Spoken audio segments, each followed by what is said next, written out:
श्रीहरिः लोकाभिरामं रणरङ्गधीरं राजीवनेत्रं रघुवंशनाथं कारुण्यरूपं करुणाकरं तं श्रीरामचन्द्रं शरणं प्रपद्ये। मानस प्रेमियों, श्री रामचरितमानस में भगवान के प्रभाव वर्णन में आपका स्वागत है।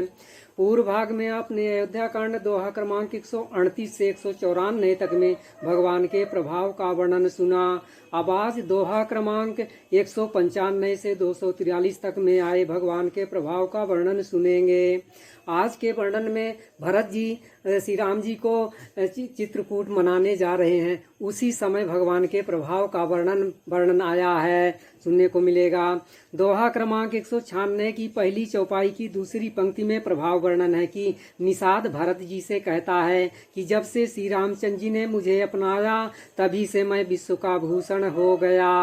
राम कीन्ह आपन जबहि ते भयउ भुवन भूषण तबहि ते। दोहा क्रमांक 198 में प्रभाव वर्णन आया है कि श्रृंगबेरपुर में जहाँ पवित्र अशोक के वृक्ष के नीचे श्री राम जी ने विश्राम किया था, भरत जी ने वहाँ अत्यंत प्रेम से आदर पूर्वक दंडवत प्रणाम किया। जहाँ सिंसुपा पुनीत तर रघुबर किय विश्राम अति स्नेह सादर भरत कीन्यउ दंड प्रणाम। दोहा क्रमांक 200 की चौथी चौपाई की दूसरी पंक्ति में प्रभाव वर्णन आया है कि करोड़ों सरस्वती और अरबों से जी भी प्रभु श्री रामचंद्र के गुण समूहों की गिनती नहीं कर सकते। सारद कोटि कोटि सत शेषा करी न सकहीं प्रभु गुण गण लेखा। दोहा क्रमांक 204 में भगवान के प्रभाव का वर्णन आया है कि भरत जी प्रयागराज जी से भीख मांगते हुए कहते हैं कि मुझे ना अर्थ की रुचि है, ना धर्म की, ना काम की और ना मोक्ष की। मोक्ष ही मैं चाहता हूँ। जन्म जन्म में मेरा श्री राम जी के चरणों में प्रेम हो, बस यही वरदान मांगता हूँ, दूसरा कुछ नहीं। अर्थ न धर्म न काम रुचि गति न चाहूँ निर्वाण, जन्म जन्म रति राम पद यह वरदानु नयान।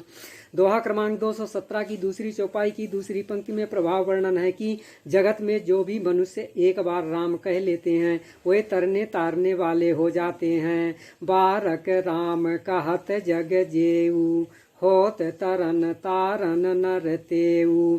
दोहा क्रमांक 221 की चौथी चौपाई में प्रभाव वर्णन आया है कि सेवक मित्र और मंत्री के पुत्र भरत जी के साथ हैं। लक्ष्मण सीता जी और श्री रघुनाथ जी का स्मरण कर और भरत जी लक्ष्मण सीता जी और श्री रघुनाथ जी का स्मरण करते जा रहे हैं। जहाँ श्री राम जी ने निवास और विश्राम किया था वहाँ वे प्रेम सहित प्रणाम करते हैं। सेवक सुहद सचिव सुत साथा सुमिरत लखनु सिय रघुनाथा, जहाँ जहाँ राम बास विश्रामा तहाँ तहाँ करहि सप्रेम प्रणामा। दोहा क्रमांक 235 की तीसरी चौपाई की पहली पंक्ति में वर्णन है कि श्री रामचंद्र जी के निवास से वन की संपत्ति ऐसी सुशोभित है मानो अच्छे राजा को पाकर प्रजा सुखी हो। राम बास वन संपत्ति भ्राजा सुखी प्रजा जनु पाई सुराजा। दोहा क्रमांक 236 की दूसरी चौपाई की दूसरी पंक्ति में प्रभाव वर्णन है कि श्री राम जी के चित्रकूट निवास से वन में विचरने वाले हाथी सिंह बाघ भैंसे बैल आदि सब आपस का बैर छोड़ करके जहाँ तहाँ एक साथ विचरते हैं। बयरु बिहाई चरही एक संगा जहाँ तहाँ मनहु सेन चतुरंगा।